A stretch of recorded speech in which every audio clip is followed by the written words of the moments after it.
গঙ্গাসাগর মেলার প্রস্তুতি একেবারে জোর কদমে চলছে, আর সেখানে আজ পৌঁছে যাচ্ছেন রাজ্যপাল সিবি আনন্দ বোস। হেলিকপ্টারে উড়ে গঙ্গাসাগর গিয়েছেন, গঙ্গাসাগরের পথে রওনা দিয়েছেন। অন্যদিকে গঙ্গাসাগরে যাচ্ছেন আজ বিজেপির রাজ্য সভাপতিও সুকান্ত মজুমদারও যাচ্ছেন গঙ্গাসাগরে। নিরাপত্তার ঘেরাটোপে রয়েছে মুহূর্তে গঙ্গাসাগর। আর দিলীপ ঘোষও গিয়েছিলেন, তিনি পূর্ণ স্নান সারেন আর পুজোও দেন কপিল মুনির আশ্রমে। তো গভর্নর অর্থাৎ রাজ্যপাল হেলিকপ্টারে করে উড়ে গিয়েছেন গঙ্গাসাগরে। আমরা সেটা নিয়ে একটু বিস্তারিতভাবে জানবো। নকিবউদ্দিন আমাদের প্রতিনিধি আমাদের সঙ্গে আছেন। নকিব, কি খবর পাওয়া যাচ্ছে?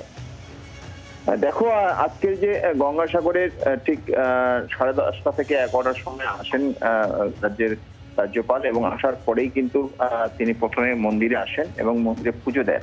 পুজো দেওয়ার পরেই কিন্তু তিনি সংবাদ মাধ্যমের সামনে তিনি বলেন, গঙ্গা আমাদের মা, গঙ্গা ভারতের ঐতিহ্যের প্রতীক। আর আমরা ভারতীয় হয়ে গর্ব করে বলতে পারি, গঙ্গা ভারতবর্ষে বয়ে চলেছে গঙ্গা, এবং আরো অনেক নদী অনেক দিকে বয়ে চলেছে, কিন্তু মিশেছে এই সাগরে।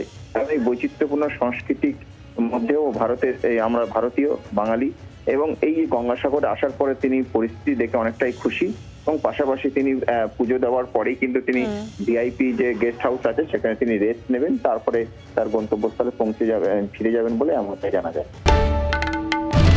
বাংলার আওয়াজ, বাঙালির আবেগ, জি 24 ঘন্টা।